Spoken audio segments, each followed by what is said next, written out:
Hello नमस्ते सत श्री अकाल। Welcome back to my channel Indian blogger Nini. आप सब लोग कैसे हो? आई होप आप सब लोग बहुत अच्छे होंगे और मैं भी अच्छी हूँ। आज जो मैं ये वीडियो बना रही हूँ ये कोई ब्लॉग नहीं है, ये बेस्ट विशेस है। और ये बेस्ट विशेस है मेरे पिताजी के लिए और मेरे चाचा जी के लिए। और इसमें मैं थोड़ी सी बात करूँगी और फिर अपने दादी के लिए मैंने छोटा सा कविता लिखा है और उनकी भावनाओं के बारे में, तो फिर मैं उसको बोलूँगी। तो मुझे ऐसा लगता है कि आप लोग को ये चीज़ ज़रूर पसंद आने वाला है। जितना भी पसंद आएगा आप लोग मुझे कमेंट करके बताइएगा। और सबसे पहले तो मैं अपने पिताजी और अपने चाचा जी, ये दोनों लोग हमारे पिता समान हैं, दोनों लोग हमारे जनक हैं जिन्हें पिता कहा जाता है।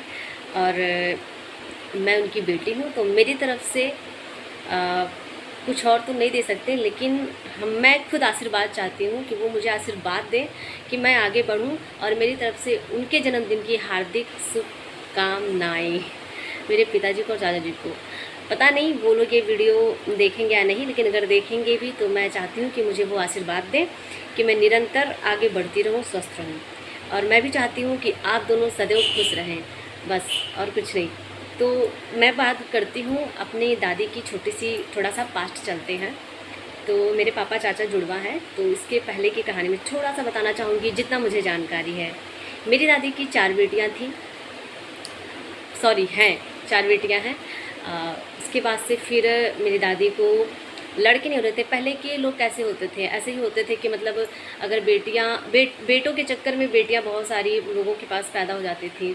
तो इसीलिए पहले थोड़ा सा जो माहौल था अगल बगल का या समाज का जैसा भी माहौल था, बहुत ही बेकार था, बहुत ही अशिक्षित लोग थे। उन्होंने बेटा और बेटे में फ़र्क स्टार्टिंग से करना सिखा दिया। अब जाके धीरे धीरे लोगों में थोड़ी सी जागरूकता आई है कि लोग एक समान समझ रहे हैं। भाई क्यों नहीं कोई समझता कि जितना आपको बेटे की आवश्यकता है उतना ही आपको बेटियों की भी आवश्यकता है। और लेकिन लोग समझते नहीं हैं, तो वो बात अलग है। मगर अब तो धीरे धीरे समाज जागरूक हो रहा है और होना भी चाहिए, क्योंकि संसार में सिर्फ 2 ही जातियां हैं। और कोई लोग हिंदू, मुस्लिम और सिख, ईसाई 50 तरीके की जातियाँ जो भी लोगों ने बनाया है, इन्होंने बहुत गलत किया है। ऐसा कुछ नहीं है। जितने भी लोग वीडियो देखना, प्लीज़ मेरी बात से सहमत होना तो बताना कि सिर्फ 2 ही जातियाँ हैं, एक स्त्री एक पुरुष। किसी भी चीज़ का आप ले लो, 2 ही जातियाँ हैं। तो फिर जब 2 ही जातियाँ ऊपर वाले ने बनाया है तो आप 10 जातियाँ क्यों बांट के करते हो? तो मेरी दादी का भी सेम ऐसे ही स्टोरी था। उनकी जब 4 बेटियां थी और उनके बेटे नहीं हो रहे थे, तो अगल बगल वाले पुराने तरीके से टोंट मारना, जैसे कि इनको कभी बेटा नहीं होगा, वंश नहीं चलेगा, ये वो। तो एक जो स्त्री होती है उसके अंदर भी ये चीज़ें आने लगती होंगी कि मतलब मेरे पास मेरा बेटा नहीं है तो मेरे बुढ़ापे का सहारा कौन बनेगा, मुझे पानी दाना कौन देगा, मेरा घर कौन चलाएगा, बेटियाँ तो पराए घर की होती हैं।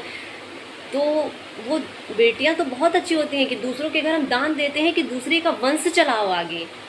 कितनी बड़ी हिम्मत होती है एक माँ बाप के अंदर कि वो अपने बेटियों को दान देते हैं कि ले जाओ तुम किसी और के कुल को आगे बढ़ाओ, किसी और का नाम रोशन करो जिससे मेरा भी नाम रोशन हो। लेकिन अफसोस बेटियाँ ससुराल के नाम से कभी मतलब जाने ही नहीं जाती हैं, ससुराल मायके में कहीं पे भी। लेकिन अब धीरे धीरे लोग जानने लगे हैं, जिस तरीके से लोग आगे बढ़ने लगे हैं। तो मेरी दादी का भी सेम ऐसे ही कुछ स्टोरी रहा होगा। और लेकिन वो बहुत पूजा पाठ करती थी, बहुत कुछ करने लगी धीरे धीरे। अब आना तो था मेरे पापा चाचा को, तो फिर सब कुछ समझ लीजिए उनका जो भी ग्रह नक्षत्र था सब कुछ उनका साथ दिया। उसके बाद से मेरे 5 अप्रैल दिन शुक्रवार को, सन मुझे याद नहीं है, और रात में शायद या शाम को, ये भी कंफर्म नहीं हूँ, मेरे पापा का, उसके बाद मेरे पापा बड़े हैं, उसके बाद से कुछ समय बाद 1 घंटा या जो भी हो कुछ टाइम बाद मेरे चाचा जी का जन्म हुआ था। तो समझ लीजिए मेरे बाबा का एक, वो मेरे बाबा थोड़ा एज के हो गए थे उस समय के हिसाब से, 40-40 साल के हो गए होंगे या 35-40 के बीच में। तभी मेरे बाबा को पुत्र रत्न की प्राप्ति हुई। और दोनों लोग जब राम लखन के जैसे थे, पर राम लखन की जैसे उनकी आज भी जोड़ी है। वो आज भी बहुत एक दूसरे से इतना प्रेम करते हैं। मैं भगवान से यही मनाती हूँ कि यही प्रेम ऐसे चलता रहे। और हमारे जो दोनों ये भाई हैं और दोनों वो भाई हैं, दोनों जो चारों भाई हैं, वो लोग भी अगर ऐसे ही प्रेम बनाते रहें तो मतलब मेरे घर में कोई और दिक्कत नहीं है बस। तो इन लोग का भी अभी तो बचपना है, ये लोग का भी प्रेम है, करके मिलते नहीं हैं सब लोग क्योंकि वो बाहर रहते हैं बच्चे और ये लोग यहाँ रहते हैं। तो लेकिन जब भी हम लोग मिलते हैं तो बहुत अच्छा लगता है। मगर पापा और चाचा की बॉन्डिंग देख के और एक सभ्यता मन में आती है कि हाँ मेरे घर का एक ऐसा संस्कार है जो हमें भी जीवित रखना है। तो ये चीज़ होता है। और फिर मैं ये भी बताना चाहती हूँ कि जब मेरे चाचा पापा का जन्म हुआ तो मेरे पापा चाचा के जो बाबा जी थे वो बहुत खुश हुए। और मेरे मेरे बाबा जी बेटियों को बेटा ही समझते थे, लेकिन लोगों को बुरा लगता था, तो वो भी बहुत खुश हुए। अब ज़रूर खुश होंगे। तो मेरी दादी को 2 पुत्रों की प्राप्ति हुई। भगवान करे वो दोनों लोग ऐसे हमेशा अजर अमर रहे और खूब नाम कमाए, खूब अच्छे से कमाए। और मैंने छोटी सी कविता लिखी, वैसे मैं हाँ कविता लिखी हूँ, तो मैं सोच रही हूँ वीडियो ज़्यादा लंबा ना हो। मुझे कहना तो बहुत सारी बातें थी, मगर कविता मुझे पहले कह देनी चाहिए थी। तो मैं दादी की उस टाइम की ये वेदना मैंने अपने मन से लिखी है, और बहुत थोड़ा सा मैंने जल्दी जल्दी में लिखा है कि दादी जब भगवान से मांगी होंगी लोगों के, तो किस प्रकार से मांगी होंगी, वो मैंने अभी जस्ट फटाफट मैंने लिखा है, दिख भी नहीं रहा है, बहुत जल्दी जल्दी लिखा है। तो मैं इसको फट से सुना देती हूँ, दिमाग में ऐसे आया तो मैंने लिख दिया है। आप लोग पसंद प्लीज़ करिएगा। दादी की बातों को मैंने लिखा है अपने बेटों को प्राप्त करने के लिए। एक माँ वरदान मांगे, हे प्रभु मुझे दान दो। मेरी दादी की बात हो रही है। एक माँ वरदान मांगे, हे प्रभु मुझे दान दो। पुत्र दो जो धर्म करे और समाज में सम्मान हो। पुत्र दो जो धर्म करे और समाज में सम्मान हो। एक माँ वरदान मांगे, हे प्रभु मुझे दान दो। मैं समझती तेरी माया सृष्टि को तूने बनाया। मैं समझती तेरी माया सृष्टि को तूने बनाया। तनय तनुजा को बनाकर एक नया संसार बसाया।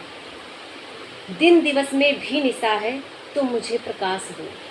दिन दिवस में भी निशा है तुम मुझे प्रकाश दो। एक माँ वरदान मांगे, हे प्रभु मुझे दान दो। कल जो गौरव को बढ़ाए, वंश को आगे चलाए। कुल कुल जो गौरव को बढ़ाए, वंश को आगे चलाए। सद्बुद्धि सतनिष्ठा का उसे भी ज्ञान हो। एक माँ वरदान मांगे, हे प्रभु मुझे दान दो। मेरे आँखों का हो तारा, हो बुढ़ापे का सहारा। मेरी आँखों का हो तारा, हो बुढ़ापे का सहारा। मांगती हूँ मैं भिखारन, ऐसा तुम प्रसाद दो। हे प्रभु वरदान दो। एक वरदान मांगे, हे प्रभु मुझे दान दो। तो भगवान ने सुन लिया दादी का। दादी बहुत व्रत पूजा पाठ रहती थी। मैं चाहती हूँ कि ये कविता सब लोग सुनो और बेटी बेटा में फ़र्क करना छोड़ो। लेकिन मैं आज अपने उन्हीं दोनों पिता लोगों की वजह से मैं भी आपके सामने हूँ कि मैं उनके लिए कुछ बोल पा रही हूँ। और उनके वजह से मैं हूँ, मेरी वजह से मेरी बातें हैं और आप सुनने वाले दर्शक लोग हैं। तो मैं अपनी बातों को विराम देती हूँ। और अब मैं ये कहना चाहती हूँ कि अब अपनी थिंकिंग को बदलिए, और जो भी है बेटी हो या बेटा, समाज में सम्मान और समान दोनों रूपों से उनको देखिए। बस चलते हैं। और फिर से मेरे पापा चाचा को जन्मदिन की हार्दिक शुभकामनाएं। Thank you so much.